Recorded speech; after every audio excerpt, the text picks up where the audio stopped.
देवव्रत का जो है शरीर जीर्ण होने लगा, वृद्धावस्था को प्राप्त करने लगा।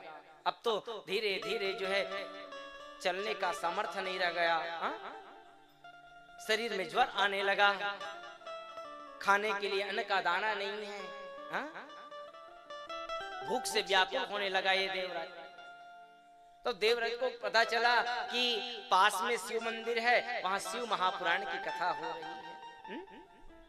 जैसे तैसे जो है वहां उस शिव महापुराण के पंडाल में आ गए, उस शिव पुराण की कथा के समक्ष आ गए उदयराज, और आकर के बस बैठे थे। बैठ करके केवल 5 मिनट की शिव पुराण की कथा श्रवण किए थे, केवल और केवल 5 मिनट शिव महापुराण की कथा श्रवण किए थे देवराज। और धीरे धीरे शरीर में ज्वर बढ़ने लगा। जैसे धीरे धीरे शरीर में ज्वर बढ़ने लगा, देखते देखते पूरा शरीर उनका मानो जलने लगा ज्वर से। और इधर कथा का विश्राम हुआ, इधर उनके जीवन का विश्राम हो गया। देखते देखते कुछ समय के बाद में उनके प्राण निकल गए। और जैसे उनके प्राण निकले ना, उतने में जो है यम के दूत आ गए उनको ले जाने के लिए। जैसे ही यम के दूत आए, इधर महादेव के जो है पार्षद आ गए। महादेव के पार्षद आकर के यम के दूत को कहने लगे, यम के दूतो तुम कैसे? बोले महाराज छूना मत, ये महापापी है। बोले महापापी है? बोले हाँ महाराज ये महापापी है, अपने जीवन में हर एक कुकर्म किया है, मदरा पान मांस भक्षण बेविचार यही किया है, इसके जीवन में महापाप है, इस पर सभी मत करना, इनको तो हम घोर नरक में डालेंगे। महादेव के पार्षद कहने लगे, भले ही कितने बड़ा पापी हो ये, चाहे जीवन में जितने भी कुकर्म किया हो ये, इनके जीवन में एक अच्छा कार्य है। बोले क्या?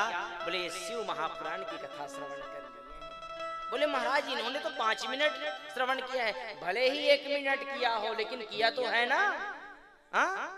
इसने शिव महापुराण की कथा श्रवण की, इसलिए तुम इनको नहीं ले जा सकते, छू भी नहीं सकते। भगवान महादेव के पार्षद जो है धक्के मार करके यम के दूत को भगा दिए वहां से, धक्के मार करके भगा दिए, और उस देवराज को लेकर के चले गए। भगवान महादेव के चरणों में उनको स्थान प्राप्त कराए। ये कथा क्या शिक्षा देती है मेरे भाई बहन? ये कथा हमको शिक्षा देती है, 5 मिनट जब वो महापापी देवराज जो महापापी था, जिन्होंने अपने माता पिता की हत्या कर दी, अपने पत्नी का वध कर दिए, अपने संतान को मार डाले, वो महापापी जब 5 मिनट से महापुराण की कथा श्रवण कर लिए, उनको भोलेनाथ का चरणों का आश्रय मिल गया, तो हम तो कहीं न कहीं उनके भक्त हैं। हमारे जीवन में तो इतना बड़ा पाप नहीं हुआ है, तो क्या हमें नहीं तारेंगे महादेव? क्या ये हमें शिव पुराण की कथा नहीं तारेगी? जब इतने बड़े पापी को तार दिए तो हमको भी तारेंगे महादेव। बस विश्वास रखना, विश्वास रखना। शिव कौन है? श्रद्धा विश्वास रूपिणों।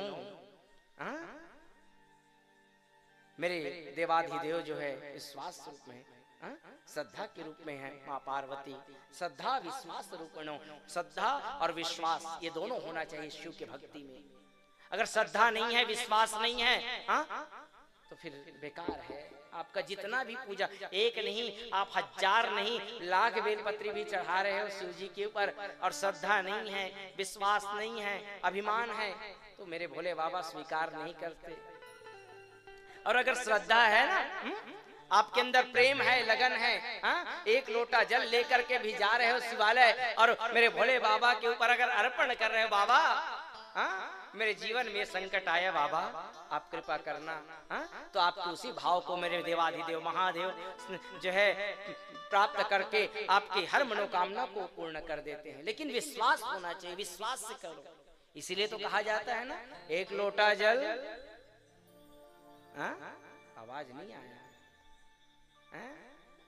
एक लोटा जल सभी समस्याओं का हल, मात्र एक लोटा। मैं बताऊंगा कल, आज तो समय नहीं है मेरे पास, मैं बहुत कथा नहीं बता पा रहा हूँ, विस्तृत नहीं कर पा रहा हूँ समय के कारण।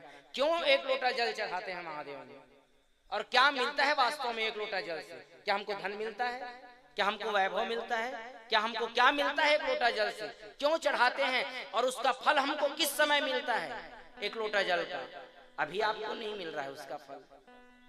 जो एक लोटा जल आप चढ़ा रहे हो ना, उसका फल आपको कब मिलता है और किस समय मिलता है? जिस समय कोई हमको सब रास्ता बंद होता है, वहां उसका जल का फल हमको प्राप्त होता है। वो मैं कल बताऊंगा आपको कब मिलता है वो जल का प्रभाव, एक लोटा जल का।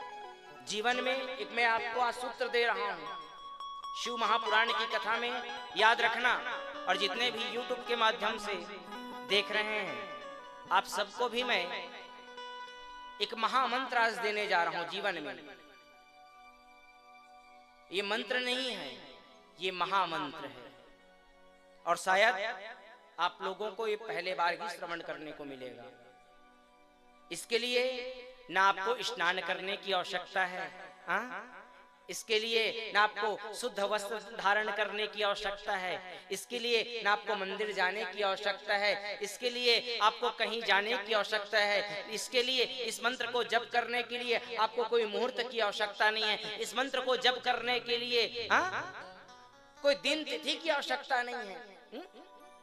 इस मंत्र को आप जब चाहो, जहां चाहो, जिस अवस्था में चाहो आप बोल सकते हो। मंत्र ध्यान से सुनिएगा और मेरे साथ जरूर बोलिएगा और इसका अर्थ भी बताऊंगा। ये जब बोलोगे तो आपको क्या मिलेगा और क्या मिलेगा, क्या आप एक महीना करके भी देखना आपको मिलेगा। एक महीना नहीं, एक ही दिन करके देखना आपको मिलेगा। आपको कैसे लगेगा ये महामंत्र? ना आपको स्नान करने की आवश्यकता है, ना आपको जो है मंदिर जाने की आवश्यकता है, ना कोई तिथि वार नक्षत्र मुहूर्त देखने की आवश्यकता है। कोई आवश्यकता नहीं है इस मंत्र को जपने के लिए। मंत्र क्या है? मंत्र सुनिएगा, बोलिएगा मेरे साथ। मेरा हर पल हर क्षण शिवमय हो रहा है और सुखमय हो रहा है। मंत्र एक बार और सुनिएगा, मंत्र एक बार और सुन लीजिएगा अच्छे से। मेरा हर पल हर क्षण शिवमय हो रहा है और सुखमय हो रहा है। जब आप ऐसा बोलना प्रारंभ करेंगे ना, मेरा हर पल हर क्षण शिवमय हो रहा है, अपने आप को आप शिव से जोड़ रहे हैं, शिवमय हो रहा है। और जब आपका हर पल हर क्षण शिवमय होने लग जाएगा ना, तो ऑटोमेटिक वो सुखमय होना प्रारंभ हो जाता है, ऑटोमेटिक। बस आपको यही कहना है, जिस समय आपको याद आ जाए, कुछ नहीं करना है, आपको ये गुनगुनाते रहना है मन में। कोई भी कार्य करते रहिए, आप स्नान कर रहे हैं, खा रहे हैं, पी रहे हैं, घूम रहे हैं, जा रहे हैं, देख रहे हैं, कोई भी, बस आपको यही कहना है, क्या? मेरा हर पल हर क्षण शिवमय हो रहा है और सुखमय हो रहा है। और आप देखना, जब धीरे धीरे इस मंत्र का आप जब प्रारंभ कर देंगे ना, मेरा हर पल हर क्षण शिवमय हो रहा है और सुखमय हो रहा है, तो आपका देखना हर पल हर क्षण जो है शिवमय होने लग जाएगा। और जब आप शिवमय करने लग जाओगे तो ऑटोमेटिक वो सुखमय होना प्रारंभ हो जाएगा, सुख में प्रवर्तित हो जाएगा। इसलिए अपने आप को शिव से जोड़ करके रखिए। जितना आप शिव से जुड़ करके रहेंगे उतना आप सुखमय रहेंगे जीवन में, और जितना शिव से दूर रहेंगे, देवाधिदेव महादेव से दूर रहेंगे, उतना जीवन में दुखी रहेंगे। क्यों? क्योंकि ये जीव शिव के बगैर तो अधूरा है। शिव के बगैर ये 100 के समान है ये शरीर। शिव नहीं है तो ये 100 बन जाता है। शिव है तब तक की कीमत है इस शरीर का। इस शरीर को पंडित जी कह रहे हैं ना, तो ये पंडित जी का कीमत नहीं है, उस पंडित जी के अंदर जो बैठे हुए शिव है उनकी कीमत है।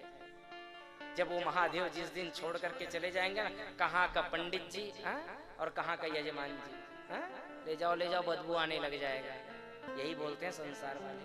तो कीमत किसका है? अरे भैया जिसमें इतना इत्र सेंट आदि लगाए, बदबू क्यों? क्योंकि महादेव छोड़ करके चले गए ना, फिर तो 100 बन गया शरीर। तो आज ये देवराज जो महापापी था, 5 मिनट मात्र शिव महापुराण की कथा श्रवण किए, आज भोले बाबा के चरणों में आश्रय उनको प्राप्त हो गया। अगर हम 7 दिन कथा श्रवण करेंगे तो क्या मेरे महादेव आएंगे? क्या मेरे महादेव हमें स्वीकार नहीं करेंगे? जीवन में याद रखना, हर कुछ मंगना भोले बाबा से, और जब भी भोले बाबा का भक्ति करना, भोले बाबा से एक बात जरूर कहना, क्या बाबा, हे महादेव, ये बात जरूर मांगना भोले बाबा से, निवेदन करना, रोज आना इसके लिए, लेकिन मांग लेना जरूर। निवेदन करना, हे महादेव, जब मैं मरूं तो तुम नंदी में बैठ करके आ जाना। हाँ? जब मेरा शरीर ये तन से में जब प्राण निकले ना, तो उस समय आप नंदी में बैठ करके आ जाना बाबा, और मुझे कुछ नहीं चाहिए। हाँ? ये जरूर निवेदन करना। और जब वो उनका दर्शन हो जाएगा ना अंतिम समय, तो यम की ताकत नहीं है कि वो यमलोक ले जाए, कितना बड़ा भी पापी हो, हाँ? जिनको ले जाने के लिए मेरे देवाधिदेव महादेव आ जाए, हाँ? उनका तो जीवन कल्याण है।